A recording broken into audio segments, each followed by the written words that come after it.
کریم جانه مسله داسې ده چې کوم ټایم د اپیکس کمیټې اعلان وسو هغه نه بعد په ټول ملک کې خاص کر پښتنه سیمه کې په کوټه او پېښور او کراچۍ کې دلته پولیس ډېر کډوال ونیول او هغه سره یې دا نیول پکړ د کډه شروع کوي په شروع کې خو داسې یو څو مسلې دي هغه ته زه تاسو دا پاملرنه ګرځوم هغه دا و چې لاول کوم کسان وو د په خلاف به اف آی آر کاټ کوي او دا خلک به د فارن اکټ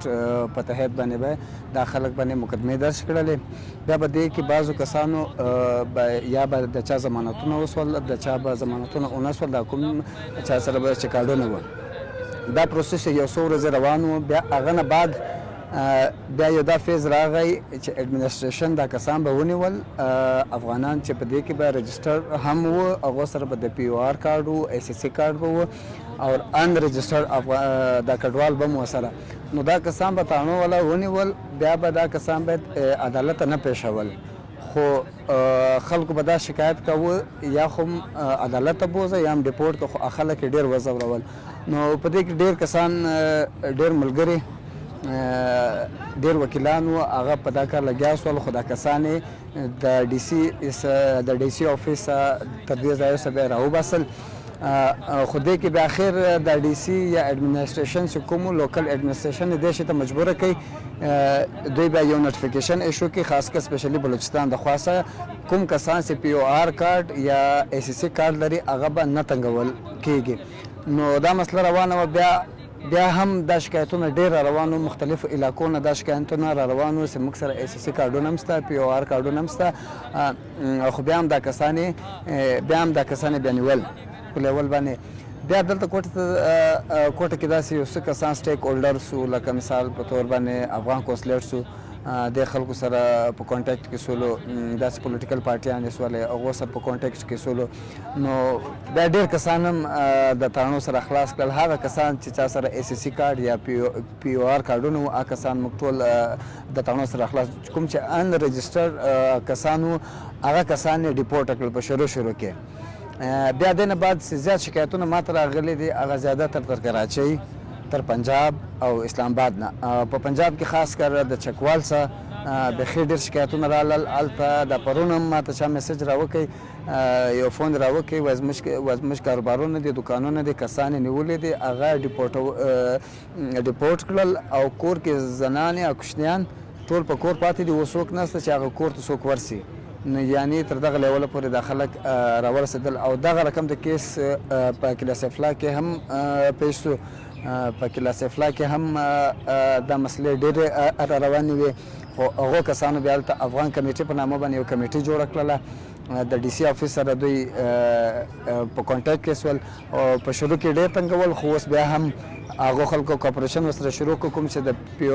پی او آر کارډونه دي یا د ای سی سی کارډ والا کسان چې دي هغو ته به څه نه وایو او ان رجسټرډ کسان دي هغه بیا ډیپورټ کړل 15 ورځې کېږي زه په ګراوند باندې لګیا یم دې کې چې موږ ورته ګورو زیاتر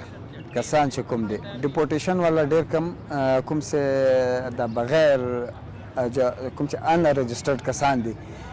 هغه ریشو به یو 100% دوی نیولي 80 to 70% دا کسان ټوټل ای سی سی هولډر یا پی او آر کارډ هولډر کسان چې دي دغه خلک ډېر نیول سوي دي او ډېرې اراسه کړي دي سپیشلی د دوی کورو ته ورغلي دي دوی کاروبارونه ور خراب کړي دي او دا خلک ډېر په تکلیف باندې دي او هغه ما ته ټلیفون راوکړي وایي وکیل صاحب موږ څه وکړو موږ ځو کاروبارونه موږ او دلې پرېږدو بس ځو بیا زه ورته وایم د پی او آر کارډ ای سی سی کارډ والا ته څه نه وایي هغه د او دلې پاتې شي خو بیا هم دا کسان بیا هم دوی بوځي یا دا سنټر ته بوځي مغزې څخه بیا دوی ډیپورټ کړي اوس ګوره دې لپاره چې باید یو میکانیزم جوړ سي یو پراپر میکانیزم جوړ سي اوس ګوره په ټوله دنیا کې افغان مهاجرین شته نه صرف افغان مهاجرین شته د نورو ملکو هم داسې کډوال شته خو د دې لپاره یو سم د پروسس جوړ کړي یو میکانیزم جوړ کړي هغه میکانیزم په تحت باندې دوی دا کسان وباسي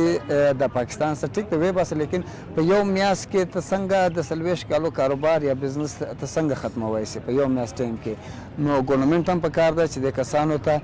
یو داسې میکانیزم جوړ کړي چې دا کسان دی یو ټایم دی ور ایکسټینډ کړي کوم چې ان رجسټرډ کسان دي هغو ته د بېشکه 5 میاشتې 4 میاشتې 6 میاشتې ټایم دی ورکړي هغه د سلولي په یو میکانیزم د جوړ کړي هغه افغانستان ګورنمنټ دی پاکستان ګورنمنټ دی او دوی د په شریکه یو لای عمل جوړ کړي کوم چې دا نور کسان دي پی او آر کارډ یا اس اس سی کارډ دی هغه خو دلته رجسټر دي اقوام متحده قوانین مطابق دلته رجسټر دي پاکستان کې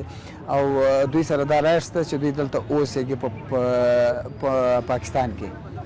لکه په کلاس افلاز کې تاسو سره زه ډیسکس کوم هلته هم د ډېرو کسانو دا رقم د مسلې وې دا رقم د شیانو هغه خلک راولاړ سول یو کمیټي یې جوړه کړله افغان کمیټي یې جوړه کړله افغان ریفیوجي کمیټې په نامه باندې یو کمیټي جوړه سوله او دې کې د کلي د کورو مشران سول هغه کسان دوی بیا د ډي سي آفس سره میټینګونه وسول مختلف د سټیک هولډرز چې کوم دي هغو سره دوی میټینګونه وسول باید چې په هر علاقه کې که هغه په سند دی که کراچي بل شهر دی یا پنجاب دی یا کوټه دی باید چې دا خلک یو داسې کمیټي جوړه کړي هغه کمیټي کې دوی دغه سټیک هولډرسو تانا سوه اس پي سو یا ډي سي سو د خلکو سره دوی کینی خبره دې ورسره وکړي آیا ګورنمنټ د پاکستان مطابق دوی چې کوم دا نوټیفیکیشن ایشو کړی دی هغه مطابق پاکستان د خلکو ته دلته رایټ شته چې دوی ژوند وکړي نو دا خلک دی یو د خلکو سره کښیني میټینګ دی وکړي او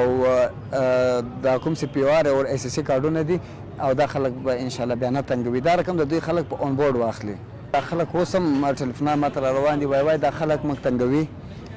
کوم چې د کرایداران دي هغه وایي ځایونه خالي کوي کور خالي کوي بس تاسو زر تر زر راځئ ایون دا رقم تم کیس راغلی دی چې یو پولیس افیسر ورته ویلی دی چې د کارډ والا دی که د غیر کارډ والا دی او دا کسان به ټول ځي او تاسو ځئ خپل وطن ته ځئ چې په هره طریقه ځئ خو ولاړ سئ دا وطن خالي کړئ او دا کیسې سپیشلي کراچي او په پنجاب کې سوي دي چې د خلکو ته ویلي دي خپل کاروبارونه پرېږدي خپل کورونه پرېږدي او زر تر زر وځي او دوی سره اس اس سی کارډ هم شته او پی او آر کارډ هم شته په دې باوجود باندې اډمنسټریشن لخوا باندې دا رقم ته د خبرې ورته کېږي